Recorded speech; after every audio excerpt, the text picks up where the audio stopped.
Hello, नमस्कार दोस्तों। आप सबका स्वागत है आपके अपने यूट्यूब चैनल गौरव वर्ल्ड क्लासेस पे। हम लोग आधुनिक इतिहास देख रहे थे, पार्ट 1 हो चुका था। ये पार्ट दूसरा है जो विभिन्न प्रतियोगी परीक्षाओं में कई बार कई एग्जामों में प्रश्न पूछे गए हैं और पूछे जाने की पूर्ण संभावनाएं हैं। ये अति महत्वपूर्ण प्रश्न है। आइए स्टार्ट करते हैं। हमारा पहला प्रश्न है, नई राजधानी दिल्ली में प्रवेश करते समय वायसराय लॉर्ड हॉर्डिंग पर किसने बम फेंका था? बताना है। दिल्ली प्रवेश करते समय वायसराय पर बम किसने फेंका था? तो इसका सही जवाब हो जाएगा राम बिहारी बोस, यानी कि ऑप्शन ए सही हो जाएगा। इसके बाद दूसरा है, किसने गदर पार्टी की स्थापना किया था? यानी गदर पार्टी की स्थापना किसने किया था, बताना है। तो यहाँ पर सही जवाब हो जाएगा लाल हरिदयाल, यानी कि ऑप्शन सी सही हो जाएगा। इसके बाद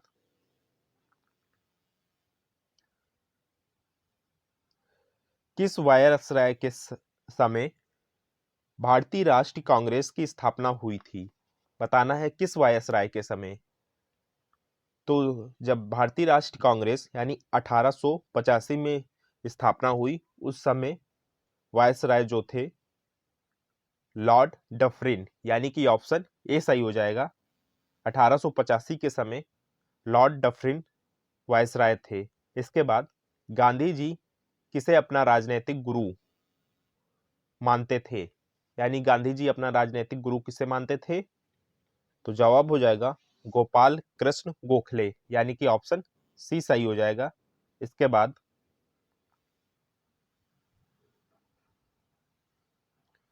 स्वराज मेरा जन्मसिद्ध अधिकार है किसने कहा था? यानी कि नारा किसने दिया था? स्वराज मेरा जन्मसिद्ध अधिकार है। तो जवाब हो जाएगा बाल गंगाधर तिलक, यानी कि ऑप्शन सी सही हो जाएगा। इसके बाद प्रश्न नंबर 71 है, कांग्रेस के किस अधिवेशन में गरम दल एवं नरम दल तथा कांग्रेस एवं मुस्लिम लीग की समझौता हुआ? यानी कांग्रेस के किस अधिवेशन में गरम दल और नरम दल में समझौता हुआ, बताना है। तो इसका जवाब हो जाएगा लखनऊ अधिवेशन 1916, यानी कि ऑप्शन ए सही हो जाएगा। इसके बाद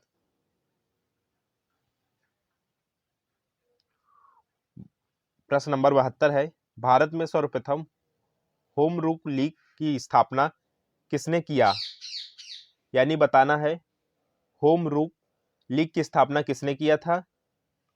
तो जवाब हो जाएगा बाल गंगाधर तिलक, यानी कि ऑप्शन ए सही हो जाएगा। इसके बाद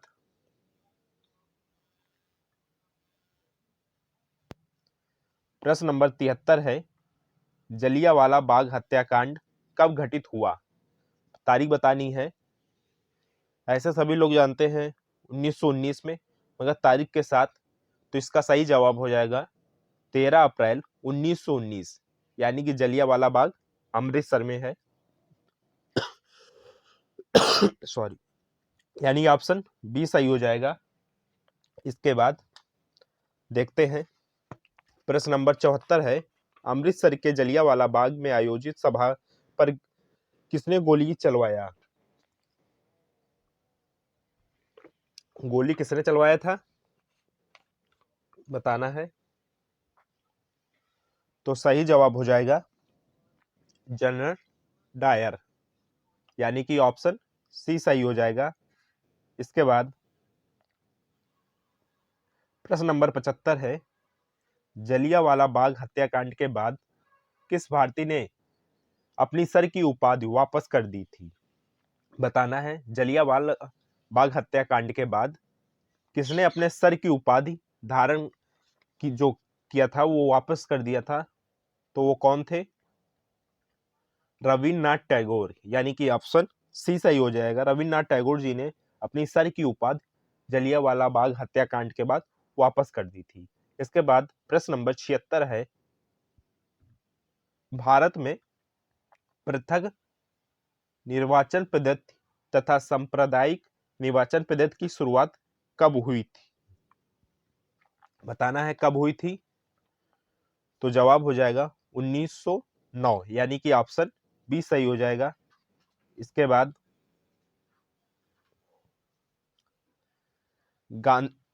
प्रश्न नंबर 77 है, गांधी जी ने भारत में सर्वप्रथम सत्याग्रह का प्रयोग कहाँ किया था?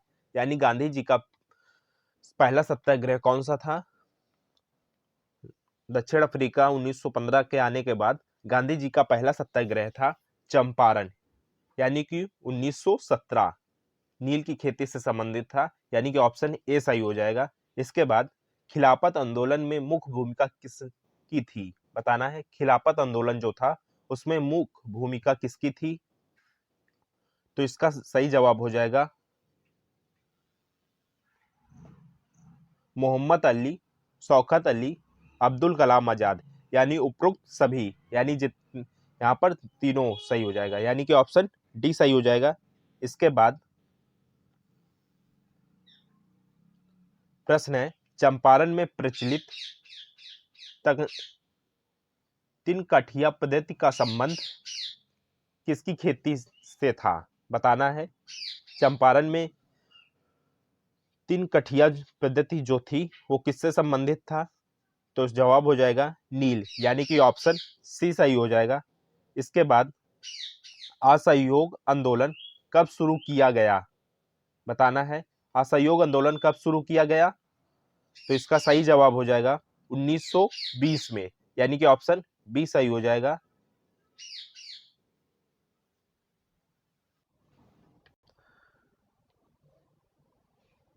प्रश्न नंबर 81 है, किस घटना के कारण असहयोग आंदोलन स्थगित कर दिया गया था?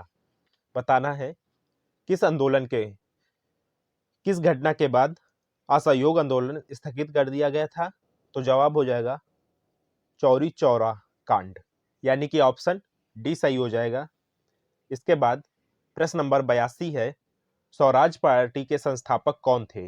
बताना है स्वराज पार्टी के संस्थापक कौन थे? तो जवाब हो जाएगा मोतीलाल नेहरू और चित्तरंजन दास, यानी कि ए और बी, यानी कि ऑप्शन डी सही हो जाएगा यहां पर। इसके बाद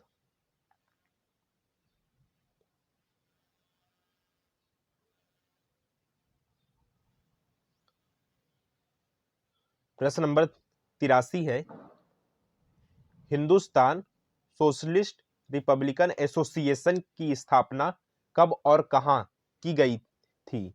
बताना है हिंदुस्तान सोशलिस्ट रिपब्लिकन एसोसिएशन की स्थापना कहां हुई थी?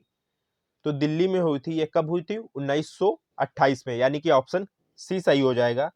इसके बाद केंद्रीय विधान परिषद में किसने बम फेंका था? बताना है केंद्रीय विधान परिषद में बम किसने फेंका था? तो इसका सही जवाब हो जाएगा भगत सिंह और बटुकेश्वर दत्त, यानी कि ऑप्शन ए और बी दोनों सही हो जाएगा, यानी कि ऑप्शन डी यहां पर सही होगा। इसके बाद चटगांव शस्त्रागार डकैती से संबंधित क्रांतिकारी थे। बताना है कौन क्रांतिकारी संबंधित थे? तो जवाब हो जाएगा मास्टर सूरसेन, यानी कि ऑप्शन ए सही हो जाएगा। इसके बाद प्रश्न नंबर 86 है,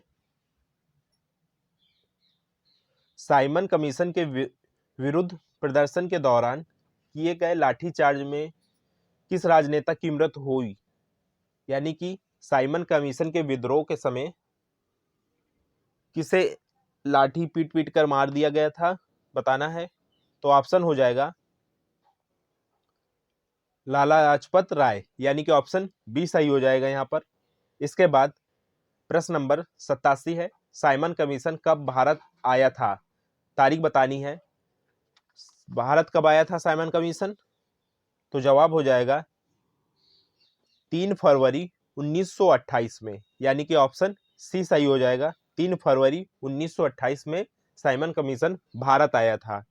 इसके बाद बारदौली प्रश्न नंबर 88 है, बारदौली सत्याग्रह से संबंधित है, बताना है बारदौली सत्याग्रह से कौन संबंधित है। तो जवाब हो जाएगा सरदार वल्लभ भाई पटेल, यानी कि ऑप्शन डी सही हो जाएगा। आइए इसके बाद देखते हैं।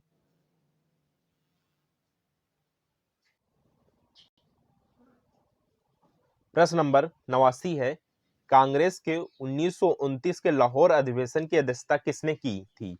बताना है 1929 के लाहौर अधिवेशन की अध्यक्षता किसने की थी। तो इसका जवाब हो जाएगा जवाहरलाल नेहरू, यानी कि ऑप्शन बी सही हो जाएगा। इसके बाद प्रश्न नंबर 90 है, कांग्रेस के किस अधिवेशन में पूर्ण स्वराज का लक्ष्य घोषित किया गया था। यानी कि कांग्रेस के किस अधिवेशन में पूर्ण स्वराज का लक्ष्य घोषित किया गया था। तो यह हो जाएगा 1929 के लाहौर अधिवेशन में, जिसके अध्यक्ष कौन थे, जवाहरलाल नेहरू, यानी कि ऑप्शन ए सही हो जाएगा। प्रश्न नंबर 91 है, सविनय अवज्ञा आंदोलन के समय भारत का वायसराय कौन था। यानी वायसराय से संबंधित प्रश्न बहुत पूछे जाते हैं। उनका समय की घटनाएं, जो उनके समय की महत्वपूर्ण घटनाएं हैं, उनसे संबंधित करके प्रश्न बनते हैं कि उस घटना के समय कौन वायसराय था। जैसे यहाँ बताना है सविनय अवज्ञा आंदोलन के समय भारत का वायसराय कौन था। तो इसका जवाब हो जाएगा तो लॉर्ड इरविन, यानी कि ऑप्शन डी सही हो जाएगा। इसके बाद प्रश्न नंबर 92 है, गांधी ने कब नमक कानून तोड़कर सविनय अवज्ञा आंदोलन प्रारंभ किया। बताना है नमक कानून तोड़ने के बाद सविनय अवज्ञा आंदोलन कब प्रारंभ किया। तो जवाब हो जाएगा 6 अप्रैल 1930 में, यानी कि ऑप्शन बी सही हो जाएगा, 6 अप्रैल 1930 में। इसके बाद प्रश्न 93 है, लंदन में आयोजित 3 गोलमेज सम्मेलन में से कांग्रेस ने किस में भाग लिया था।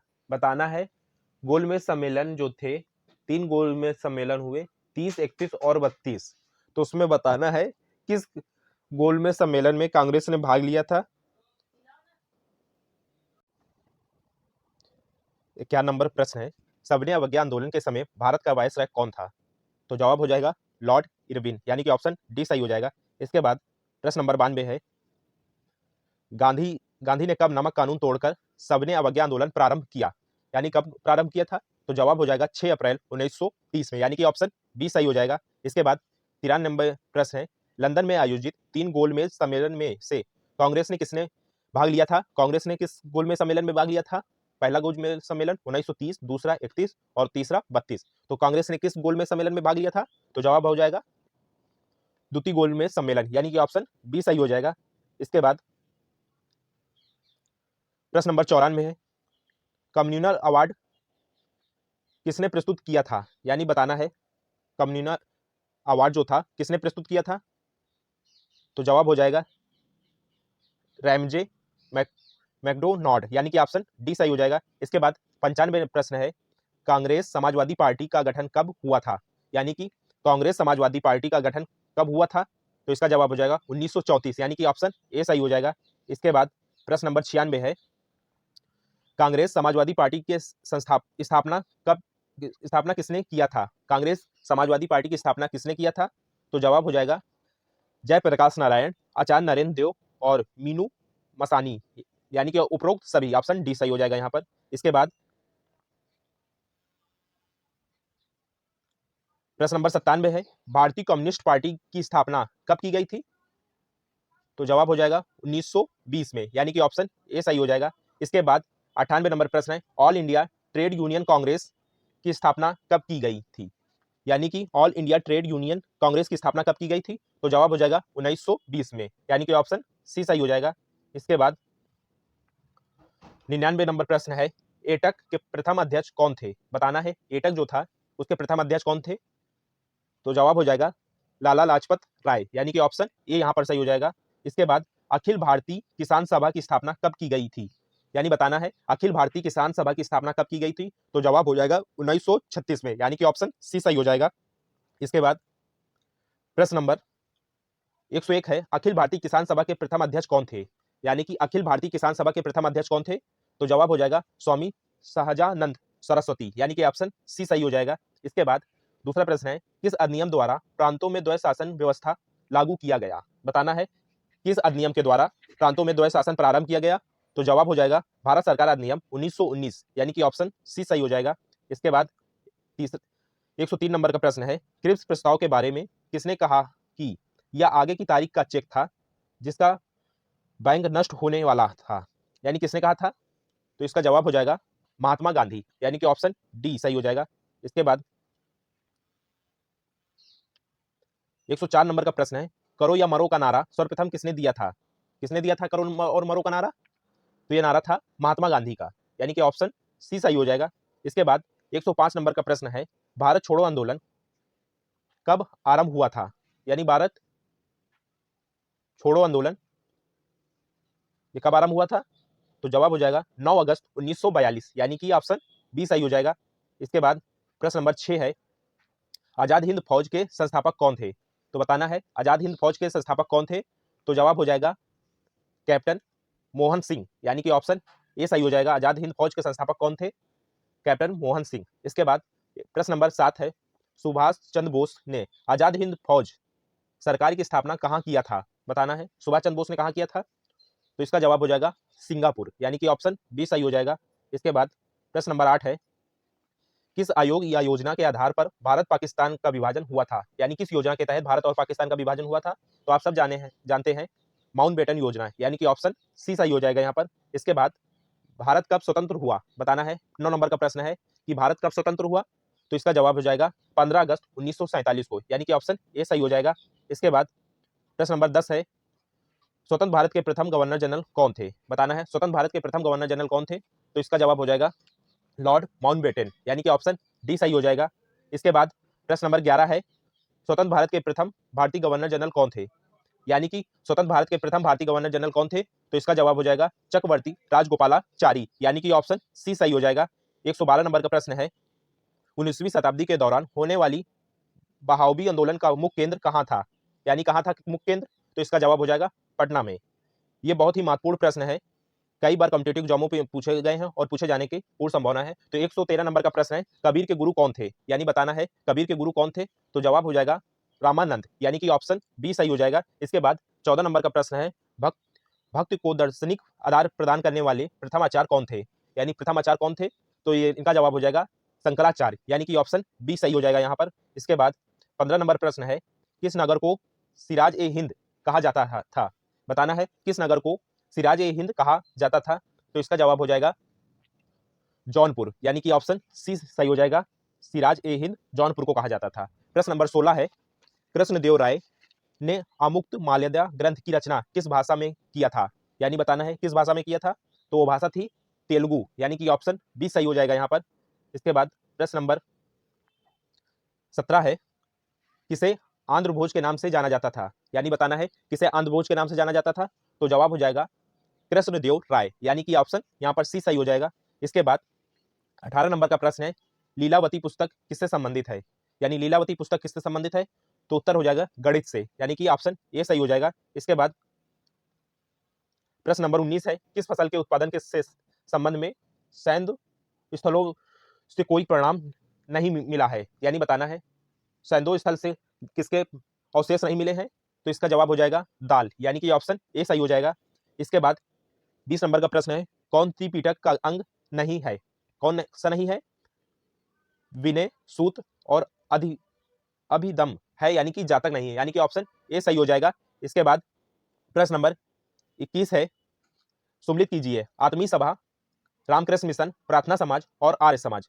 बताना है तो इसका जवाब हो जाएगा आर्य समाज जो था 1975 में, यानी कि आर्य समाज की स्थापना 1975 में हुई थी, प्रार्थना समाज की स्थापना 1867 में और रामकृष्ण मिशन 1897 में और आत्मीय सभा 1815 में, यानी कि 1 2 3 4, यानी कि ऑप्शन ए सही हो जाएगा। इसके बाद प्रश्न नंबर 22 है, सुभाष चंद्र बोस के ने कांग्रेस के किस अधिवेशन के बाद इसके अध्यक्ष पद से त्याग दे दिया था?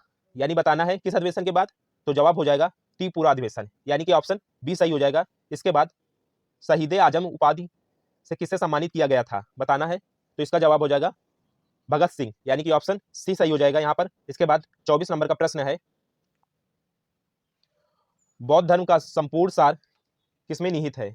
यानी बौद्ध धर्म का संपूर्ण सार किसमें निहित है? तो जवाब हो जाएगा चार आर्य सत्य में, यानी कि ऑप्शन डी सही हो जाएगा। इसके बाद 25 नंबर का प्रश्न है, ऋग्वैदिक समाज की सबसे छोटी इकाई कौन सी थी? यानी ऋग्वैदिक समाज की सबसे छोटी इकाई कौन सी थी? तो जवाब हो जाएगा कुल या परिवार, ऑप्शन सी सही हो जाएगा। यदि आप लोगों को वीडियो अच्छी लगी हो तो वीडियो को लाइक करें और चैनल को सब्सक्राइब करें, अपने दोस्तों को शेयर करें। तब तक के लिए जय हिंद, जय भारत।